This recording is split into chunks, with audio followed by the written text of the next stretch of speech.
నమస్తే అండి. నేను వాణి. నా ఛానల్ ఫస్ట్ టైం చూస్తుంటే ప్లీజ్ సబ్స్క్రైబ్ చేసుకోండి, లైక్ చేసి షేర్ చేయండి. ఉమ్మడి కుటుంబం రెండో పార్ట్ వినేద్దాం. రచించిన వారు లక్ష్మీశ్రీ గారు. అమ్మ, తను మేఘన. మేమిద్దరం చాలా కాలంగా ప్రేమించుకున్నాం. ఈరోజు మీకు చెప్పకుండా పెళ్లి చేసుకోవాల్సి వచ్చింది. మేఘన మా అమ్మ, వదిన అని పరిచయం చేసి ఆశీర్వాదం తీసుకోవడానికి వంగారు. పద్మ కోపంతో దూరం జరిగింది. అక్కడికి వచ్చిన మిగతా వారు కూడా షాక్ అయ్యి అలానే చూస్తూ ఉండిపోయారు. రఘురాం కోపంగా, రే కార్తీక్, ఏమిటిది నువ్వు చేసింది అని అరిచాడు ఆవేశంతో. నాన్న, తను నేను ఇద్దరం ప్రేమించుకున్నాం. మీకు చెప్తే మీరు ఒప్పుకోరు. నాకు ఇష్టం లేకుండా పెళ్లి చేసేస్తారు అని అనిపించింది. మేఘనాను నేను అస్సలు దూరం చేసుకోలేను. అందుకే మీకు తెలియకుండా మేము ఇలా పెళ్లి చేసుకున్నాం. మమ్మల్ని క్షమించండి అని అన్నాడు తలదించుకొని.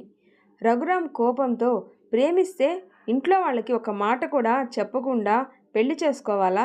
మాకు చెప్తే మేమే మాట్లాడి పెళ్లి చేస్తాం కదా, అంత తొందర ఏంట్రా నీకు?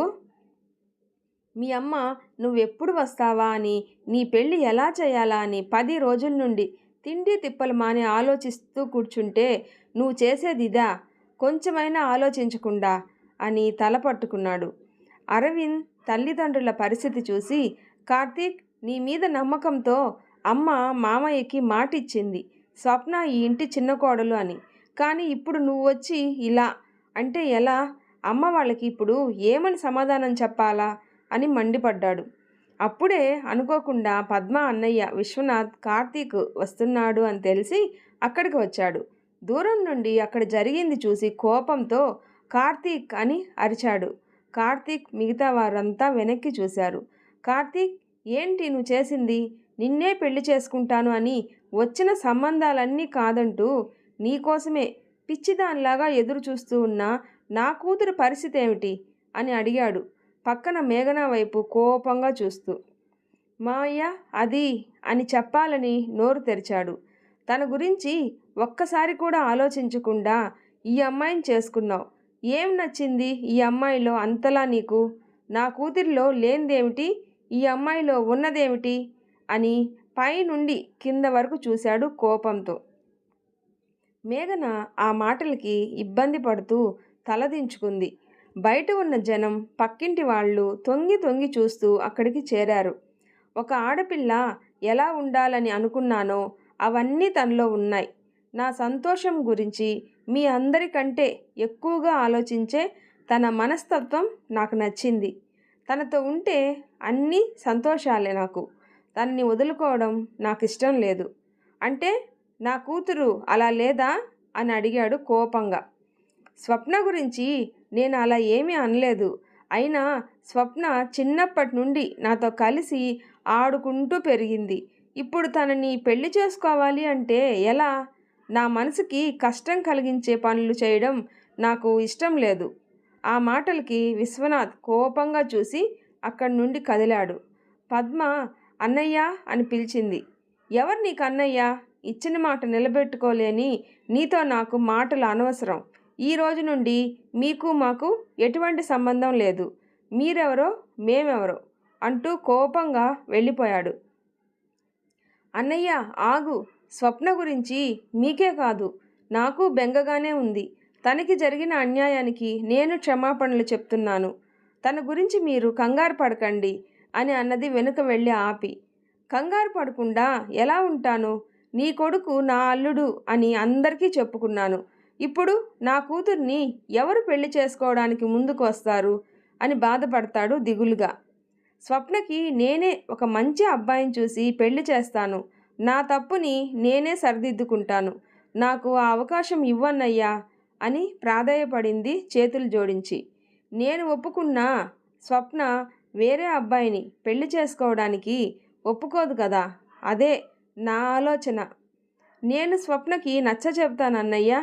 చూద్దాం అది ఒప్పుకుంటుందో లేదో అంటూ బాధపడుతూ దిగులుగా అక్కడి నుండి వెళ్ళిపోయాడు. పద్మ లోపలికి వస్తూ కోపంగా, కార్తీక్, ఇంకా నీకు ఈ ఇంటికి ఎటువంటి సంబంధం లేదు. ఎక్కడికి వెళ్తారో వెళ్ళండి అన్నది. జరిగిందేదో జరిగిపోయింది. వాళ్ళని ఇప్పటికిప్పుడు బయటికి వెళ్ళమంటే ఎక్కడికి వెళ్తారు పద్మ, లోపలికి రానివ్వు అని అన్నాడు ఆమె భర్త. తండ్రి మాట విని అరవింద్ కూడా, అవునమ్మా, వాడు ఇప్పుడు బయటికి వెళ్ళి ఎక్కడని ఉంటాడు, అర్థం చేసుకో అమ్మా, వాళ్ళని క్షమించి లోపలికి రానివ్వు. సరే గౌరీ, వాళ్ళకి హారతి ఇచ్చి దిష్టి తీసి లోపలికి తీసుకెళ్ళు అని వెళ్ళిపోతుంది. సరే అత్తయ్య అంటూ లోపలికి వెళ్ళి హారతి పళ్ళెం తెచ్చి హారతి ఇచ్చింది. వాళ్ళిద్దరిని చూసి నవ్వుకుంటూ బొట్టు పెట్టి కుడికాళ్ళు ముందు పెట్టి రండి అని లోపలికి ఆహ్వానిస్తుంది. పావని కూడా గౌరీ పక్కన చేరి, కార్తీక్, మీ జంట చాలా బాగుంది అని చెయ్యి చూపించింది, సూపర్ అని. నీ పేరేంటి చెల్లి అంటూ మేఘన పక్కన చేరింది. మేఘన అని సమాధానం ఇస్తాడు కార్తీక్. నేను అడిగింది మా చెల్లిని మరిది, తనని చెప్పనివ్వు. ఇంత అందంగా ఉన్న తన గొంతు కూడా ఇంకా ఎలా ఉందో ఒక్కసారి మమ్మల్ని కూడా విననివ్వు. వచ్చిన దగ్గర నుండి నువ్వే మాట్లాడావే కానీ మా చెల్లి అస్సలు నోరే తెరవలేదు అని మేఘన వైపు చూసింది పావని. మేఘన అక్క అని చిన్నగా సమాధానం చెప్పింది. అబ్బో, చాలా బాగుంది నీ వాయిస్, మా కార్తీక్ ముందు నీ వాయిస్కే పడిపోయాడేమో అంటూ ఆట పట్టిస్తారు తోటికోడళ్ళు.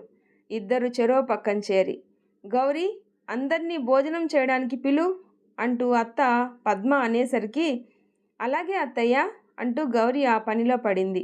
సరే, మీరు రెస్ట్ తీసుకోండి. కార్తీక్, మేఘన, పావని, పద, ఇక్కడే ఉంటే అప్పుడే మాటలు మొదలు పెట్టేశారా అంటారు అత్తయ్య లాక్కొని వెళ్తుంది.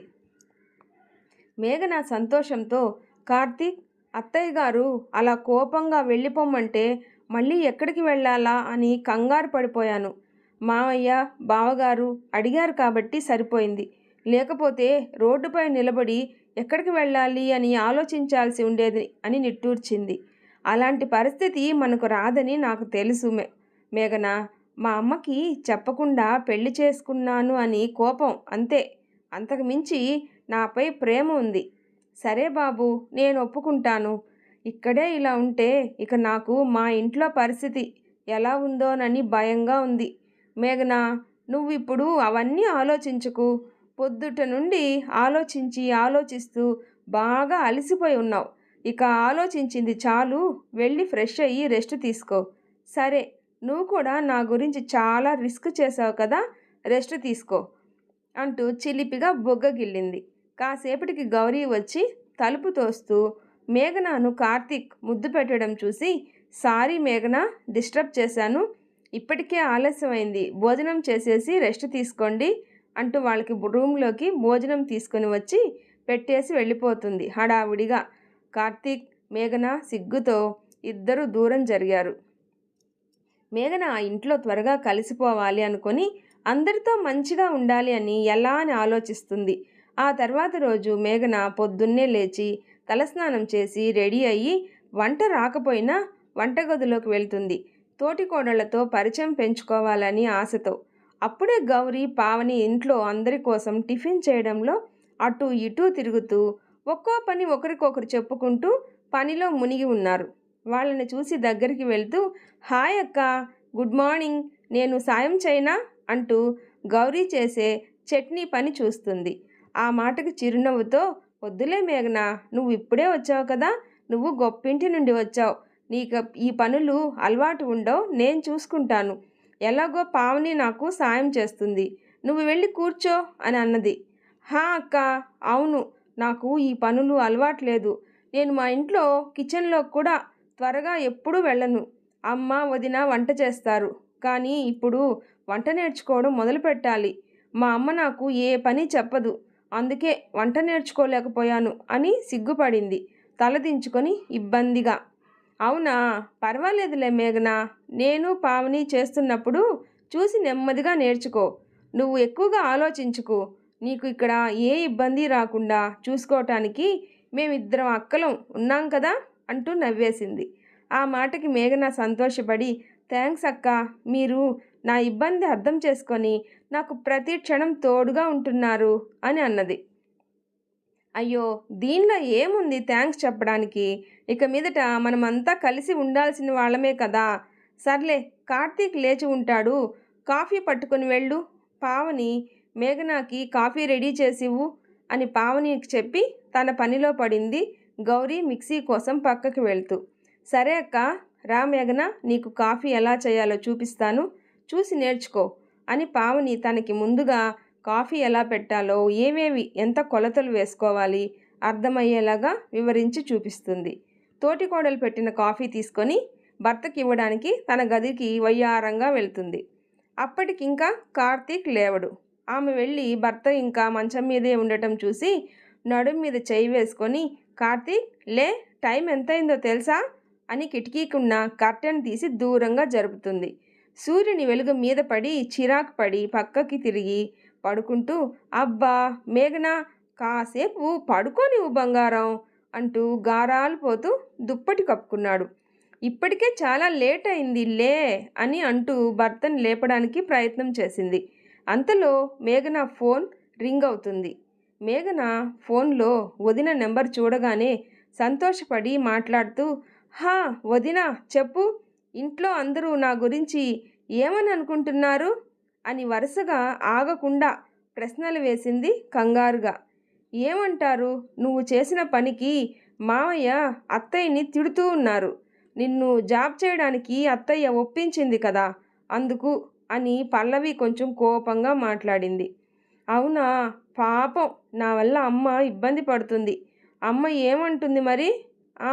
అత్తయ్య నీ గురించే బాధపడుతూ ఉన్నారు. నువ్వు ఎక్కడ ఉన్నావో ఎలా ఉన్నావో అని ఆలోచిస్తూ. నీ మీద బెంగ పెట్టుకొని సరిగా తినడం లేదు అన్నది బాధగా. మరి నాన్నగారు ఎలా ఉన్నారు? ఇంకా ఏమైనా అన్నారా?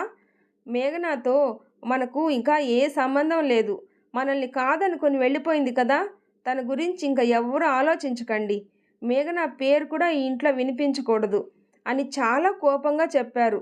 ఇప్పుడు కానీ నేను నీతో మాట్లాడుతున్నాను అని తెలిస్తే ఇక నన్ను కూడా ఇంట్లో నుండి గెంటేసినా అనుమానం లేదు. అంత కోపంగా ఉన్నారు మామయ్య. నువ్వు చేసిన పనికి మామయ్య వాళ్ళ ముందు తల ఎత్తుకొని సమాధానం చెప్పలేకపోయారు. మేఘనాకి వదిన చెప్పేది విని తను చేసిన పనికి తండ్రి పరిస్థితి తెలిసి కళ్ళల్లో నీళ్లు తిరిగాయి. సరే, నువ్వు అక్కడ బాగానే ఉన్నావా? వాళ్ళు మిమ్మల్ని ఇంట్లోకి పిలిచారా? అసలు ఇప్పుడు నువ్వు ఎక్కడున్నావు అని అడిగింది ఆందోళన పడుతూ. కార్తీక్ వాళ్ళ ఇంట్లోనే ఉన్నాను వదినా, నేను బాగానే ఉన్నానని అమ్మకు చెప్పు వదినా. సరే మరి నేను ఉంటాను, మళ్ళీ చేస్తాను అని ఫోన్ పెట్టేసింది. సరే, నువ్వు జాగ్రత్తగా ఉండు మేఘన, ఏమీ ఆలోచించుకు అని ఎవరో వస్తున్నట్టు అనిపించి పెట్టేసి వెనక్కి తిరిగింది. అప్పుడే పల్లవి భర్త మోహన్ వస్తాడు. మోహన్ మేఘన గురించి ఆలోచిస్తూ లోపలికి వచ్చి తల పట్టుకుని కూర్చొని బాధపడతాడు. తన చెల్లెలు ఎక్కడ ఉందో, ఎలా ఉందో, ఎన్ని ఇబ్బందులు పడుతుందో అని అతని ఆలోచనలు. చెల్లెలంటే మోహన్కి ప్రాణం. చెల్లెలు ఇద్దరూ కలిసి ఇంట్లో చేసిన అల్లరి కళ్ళ ముందు మెదిలి నీళ్లు వచ్చి చేరాయి. అది గమనించిన అతని భార్య, ఏమండి, ఏమైంది అలా ఉన్నారు? మేఘన గురించే ఆలోచిస్తున్నారా అని అడిగింది భుజంపై చేయి వేసి. మేఘన ఎక్కడ ఉందో, ఎలా ఉందో, ఎన్ని ఇబ్బందులు పడుతున్నారోనని బెంగగా ఉంది. మీ చెల్లి క్షేమంగానే ఉంది, ప్రస్తుతం వాళ్ళ అత్తగారింట్లోనే ఉన్నారని చెప్పింది. ఇందాకనే ఫోన్ చేసి మాట్లాడి అక్కడ బాగానే ఉందా లేదా అని తెలుసుకున్నాను. అవునా, అంటే వాళ్ళ అత్తగారు వాళ్ళ ప్రేమ పెళ్లి గురించి తెలిసి ఏమీ అనలేదా అని అడిగాడు ఆశ్చర్యంగా లేచి నిలబడి. ఏమో, అవేమీ నాకు తెలియదు. ఎక్కడ ఉన్నారు అంటే వాళ్ళ అత్తారింట్లో బాగానే ఉన్నాము అని ఒక్క మాట చెప్పింది. ఆ మాటకి ఊపిరి పీల్చుకొని, హో గాడ్, మేఘన ఎక్కడ ఉన్నా సంతోషంగా ఉంటే చాలు. సర్లే, నాకు తలనొప్పిగా ఉంది, కొంచెం టీ తీసుకురా పల్లవి అని అడిగాడు కూర్చొని తల పట్టుకొని. సరే, ఇప్పుడే తెస్తాను అని చెప్పి వంటింట్లోకి వెళ్ళింది. అప్పుడే లేచిన కార్తీక్ ఒళ్ళు విరుచుకుంటూ మేఘన కళ్ళల్లో నీళ్లు చూసి, బంగారం, ఏమైంది? ఈ కన్నీళ్ళేంటి? నిన్ను ఇంట్లో ఏమైనా అన్నారా? చెప్పు అని లేచాడు కోపంగా తన దగ్గరికి వెళ్ళి. లేదు కార్తీక్, నన్ను ఇంట్లో ఎవ్వరూ ఏమీ అనలేదు అని కన్నీళ్లు తుడుచుకుంది. మరి ఏమైంది? ఈ కన్నీళ్ళు ఎందుకు అని సందేహంగా చూశాడు. ఇప్పుడే వదిన ఫోన్ చేస్తే తనతో మాట్లాడాను. అవునా? ఏమన్నది మీ వదిన? అంతా బాగానే ఉందా అని అడిగాడు మేఘన కళ్ళల్లోకి చూస్తూ. లేదు అని తల అడ్డంగా ఊపింది. నాన్న మన పెళ్లి విషయం తెలిసి చాలా సీరియస్ అయ్యారు. ఇక మీదట నాకు ఆ ఫ్యామిలీకి ఎటువంటి సంబంధం లేదు అని ఖరాఖండిగా చెప్పారని వదిన ఇప్పుడే ఫోన్లో అక్కడి సిచ్యువేషన్ మొత్తం వివరించింది అని దూరంగా నిలబడి ఆలోచిస్తుంది దిగులుగా. సర్లే, మనం చేసిన పనికి ఆయనకి కోపం రావడంలో అర్థం ఉంది. నువ్వు ఎక్కువ ఆలోచిస్తూ బాధపడకు. మీ నాన్నగారు ఇప్పుడు కోపంలో ఉండి అలా అన్నారు. అవేమీ పట్టించుకోవద్దు. నువ్వు బాధపడితే నేను చూడలేను అంటూ భార్య కళ్ళల్లో నీళ్లు తుడుస్తూ దగ్గరకు తీసుకున్నాడు. అందరూ టిఫిన్ చేస్తూ ఉంటారు. కార్తీక్, మేఘన కూడా వస్తారు. మేఘనాను చూసి పద్మ ఇబ్బందిగా మొహం పక్కకు పెట్టుకొని సగం తిని మిగిలింది వదిలేసి, గౌరీ నాకు ఇంక ఆకలిగా లేదు, ఇది తీసుకొని వెళ్ళి వీధిలో కుక్కకు వేసేయ్. లేచి వెళ్ళిపోతుంది వేగంగా. మేఘన అత్తగారు తనని అక్కడ చూసి కోపంలో టిఫిన్ తినడం కూడా మానేసిందని లోపల బాధపడుతుంది. కార్తీక్ ఇంకా అక్కడ ఉండలేక తను కూడా తినకుండా ఆకలి లేదు అని ఫోన్లో మాట్లాడుతూ బయటికి వెళ్ళిపోతాడు. కానీ కార్తీక్ తల్లి భార్యపై కోపంతో చేసే పనులకి బాధపడి అక్కడ ఉండలేక అలా అబద్ధం చెప్పి వెళ్ళిపోతాడు. ఇంట్లో అందరూ వాళ్ళిద్దరితో బాగానే ఉన్నా అత్తగారు ఒక్కరు మాత్రం వాళ్ళని వేరుగా చూడటం మేఘన భరించలేకపోయింది. తనపై కోపంతో మాట్లాడలేకపోయినా తను పెద్దగా బాధపడేదే కాదు. కానీ తన రక్త సంబంధం, తను నవమోసాలు మోసి కని పెంచిన కొడుకును కూడా దూరం పెట్టడం తనని ఎక్కువగా బాధించింది. ఏదేమైనా ఆవిడ మనసు గెలుచుకొని మెచ్చుకునే విధంగా ఉండాలి అని ప్రయత్నిస్తుంది. ఆవిడతోనే కాదు, ఇంట్లో అందరితో కలిసి ఉండాలని చనువుగా ఉంటూ వాళ్ళ మధ్య తిరుగుతూ వాళ్ళ అలవాట్లు పద్ధతులు తెలుసుకోవాలని ఆరాటపడింది మేఘన. సాయంత్రం 6 అవుతుంది. గౌరీ, పావని కలిసి మేఘనాతో తొలి రాత్రి అని చెప్పి తనని ముస్తాబు చేస్తూ తలలో పూలు పెడుతూ ఆ రాత్రి భర్తతో ఎలా ఉండాలో, వాళ్ళు మన నుండి ఏం కోరుకుంటారో గౌరీ అన్నీ వివరంగా చెప్తూ ఉంటే పావని మధ్య మధ్యలో మేఘన చెవిలో ఏవో చిలిపి కబుర్లు చెప్పి నవ్వుతూ ఆట పట్టిస్తూ ఉంది. మేఘన అవి వింటూ నవ్వుకుంటూ సిగ్గుపడుతూ ఉంది.